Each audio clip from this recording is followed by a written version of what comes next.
This is the story of how a 30-year climb to the absolute pinnacle of global power can be dismantled in a single devastating night, in less than 24 hours. The heavy iron gates of Windsor Castle transform from a symbol of queen, Camilla's ultimate triumph, into the physical barrier of her total humiliation. What happened behind closed doors was not a screaming match, nor a chaotic family feud. It was a cold forensic execution of institutional power.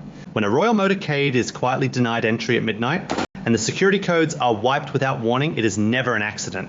It is a message, and the message delivered to Camilla by the one woman who has silently watched her for decades was chillingly simple: you are not royal. What Camilla just realized in the echoing silence of a locked gate is that the title of queen is merely a piece of paper. And against the bloodline of the crown, she actually owns absolutely nothing. In this video, we are going to unpack the secret power grab that triggered the most ruthless internal retaliation the modern monarchy has ever seen. We will examine the fatal miscalculation Camilla made as King Charles's health forced conversations about the future. We will look at exactly how Princess Anne and Prince William uncovered the paper trail of her overreach. And we will break down the silent administrative guillotine that severed her access to the throne's inner workings. This is not about tabloid gossip. This is a masterclass in high-stakes institutional warfare, where the most devastating moves are made without a single public statement, and where the illusion of absolute power is finally shattered by the cold reality of royal survival. To understand the sheer magnitude of this collapse, we must first look at the towering illusion of supremacy Camilla had successfully built. For decades, the world watched what appeared to be the most miraculous public relations rehabilitation in history. She moved from the shadows of scandal to the balconies of Buckingham Palace. But behind the diamond tiaras and the carefully curated press releases, a very different psychological game was being played.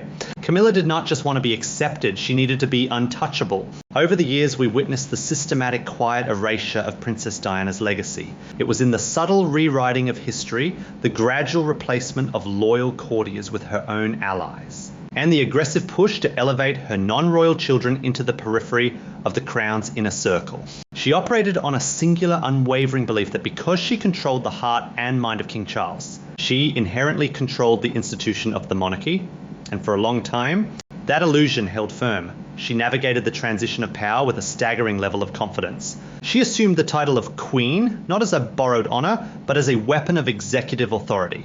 Look at the visual landscape of the past few years. The portraits shifted.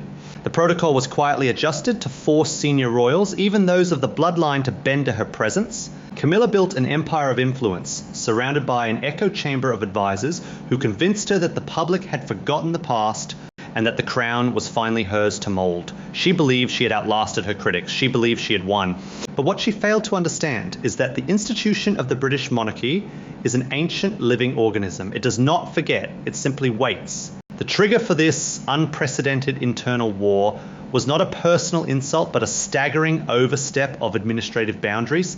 The shift occurred when the reality of King Charles's health challenges began to demand concrete institutional planning for the future. In the highly classified rooms where the survival of the monarchy is mapped out, conversations turn to the inevitable succession of Prince William. This is where the story changes.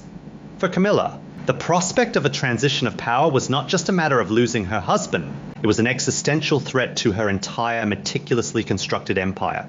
Without Charles as the ultimate shield, her commercial and social supremacy would evaporate. Driven by what can only be described as a sophisticated form of survival panic, Camilla crossed the ultimate red line. According to the quiet leaks dripping from the palace corridors, she began inserting herself into the most restricted executive meetings. She allegedly sought to influence the security arrangements, the structural planning of the transition, and the operational framework of Prince William's future reign. She used the title of Queen as a blunt instrument, attempting to embed her own loyalists into the committees that would govern the next era of the monarchy. It was a breathless, desperate attempt to secure institutional permanence before the window of opportunity closed. She was no longer just acting as a supportive spouse, she was attempting to dictate the terms of the crown itself. She fundamentally misunderstood the difference between holding a title by marriage and holding the sovereign destiny of a nation. But she made one fatal error. She underestimated the silent watchers. While Camilla was busy projecting power, Princess Anne was quietly protecting the perimeter. Anne has never engaged in the glittering PR games that Camilla relies on. She does not need to. As the daughter of Queen Elizabeth II, Anne operates with a fierce almost terrifying devotion to the preservation of the crown. She is the ultimate gatekeeper, a woman who understands that the monarchy is not a popularity contest but a constitutional duty. For months, Anne had been observing the subtle shifts in protocol. She saw the empty payroll sheets where loyalists were quietly removed. She tracked the administrative maneuvers Camilla was orchestrating behind Charles's back, but Anne did not scream. She did not leak emotional stories to the press. Instead, she worked in the shadows alongside Prince William. William, who has carried the silent, enduring grief for his mother Diana, and who has watched his own wife, Catherine, make uncomplaining sacrifices for the stability of the institution, understood exactly what was at stake. Together, William and Anne did not react with anger. They reacted with forensic precision. They gathered the paper trail. They documented the unauthorized meetings, the security overreaches, and the aggressive attempts to reshape the succession planning. They built an impenetrable case of institutional trespassing.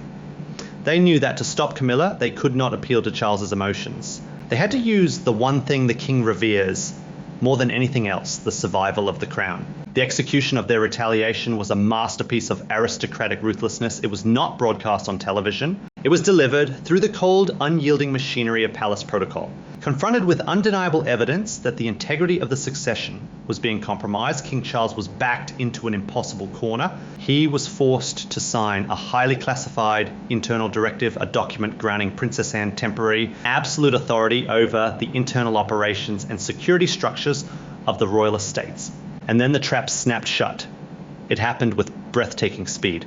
Camilla, returning to Windsor Castle, expecting the heavy doors to swing open for the Queen, was instead met with a locked gate. The security codes had been changed. Her administrative access to the inner sanctums of power had been digitally and physically severed. In that midnight confrontation, there were no cameras. There was only the devastating reality of a side door remaining firmly shut. When the message was finally delivered, the phrasing was surgical. It reminded her that her presence was conditional, her power was borrowed, and her access was a privilege that had just been permanently revoked. Standing in the darkness, stripped of the administrative machinery she thought she controlled, Camilla was forced to face the most terrifying truth of all. The billion-dollar public relations empire could not save her. The portraits meant nothing. The crown on her head was entirely dependent on the man inside the castle, and the institution had just built a wall between them. The illusion was over. The cold realization of a locked gate is a psychological shock from which an outsider can never truly recover. For Camilla, standing in the midnight shadow of Windsor Castle, the silence of the fortress was a definitive answer. The ultimate tragedy of her 3-decade strategy is that she believed her position was protected by the one thing she thought could never fail her, the absolute devotion of King Charles. But when the trap snapped shut and she turned to the telephone to demand her husband intervene, she was met with a devastating absolute silence. The calls were not answered, the messages did not go through. It was not because the king did not care, but because the machinery of the state had finally stepped between them.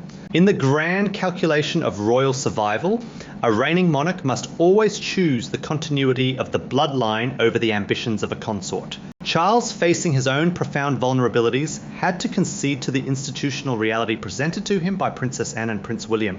He chose the survival of the house he represents, leaving Camilla to realize that her ultimate shield had just dissolved. This silence exposes the fragile underbelly of what can only be described as Camilla's profound commercial desperation.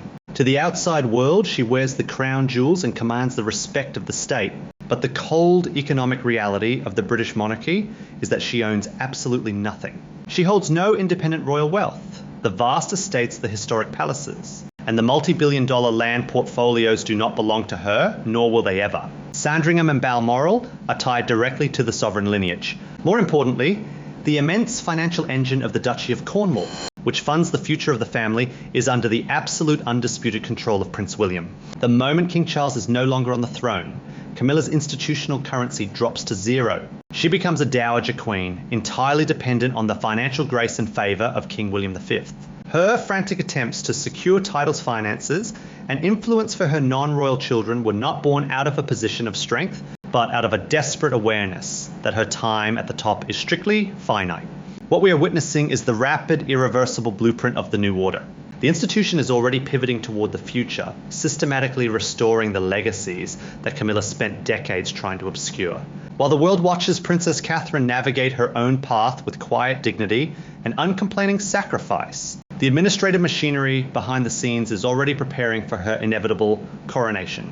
The contrast between the two women could not be more stark. Catherine represents the unshakable bloodline stability that the British public craves, while Camilla is increasingly viewed as a temporary anomaly, a remnant of a turbulent past that the monarchy is eager to leave behind. Even the memory of Princess Diana is being explicitly revived through her children as historical artifacts, family heirlooms. And symbolic protocols are quietly redirected away from Camilla and back into the hands of those who carry the rightful lineage. The evidence of this shifting power is visible to anyone who knows where to look. Viewers have noticed the subtle but profound changes in royal protocol over the past several weeks. Portraits that once celebrated Camilla's integration into the core of the family are being quietly moved to less prominent galleries. Her private projects and preferred public relations operations are facing sudden unexplained budget constraints and administrative delays. It is an eviction of influence that happens so softly, so politely that it leaves no room for public outcry. The palace courtiers, who always possess an exquisite radar for where the true power lies, have already begun shifting their allegiances toward Prince William and Princess Anne. The message is being sent through 1,000 minor administrative updates. The era of Camilla's executive overreach is officially over. Ultimately, this extraordinary internal reckoning resonates far beyond the palace walls because it validates a fundamental truth about power and legitimacy. It demonstrates that the British monarchy cannot be permanently hollowed out by clever public relations or personal manipulation. It is an ancient organism designed to protect its own continuity at all costs. Camilla believed that by outlasting her critics and securing the title of queen, she had achieved absolute victory. But she failed to recognize that true royal authority cannot be taken by storm or secured through administrative tricks. It requires the deep foundational legitimacy of public respect and bloodline duty. As the walls of the institution close in around her, and she is relegated to the periphery of the new reign, the illusion of her empire has completely vanished, leaving behind only the cold reality of a crown that was only ever on loan. If you found this deep dive into the hidden power dynamics of the British monarchy insightful, please consider subscribing to the channel and sharing your thoughts in the comments below. Thank you for watching.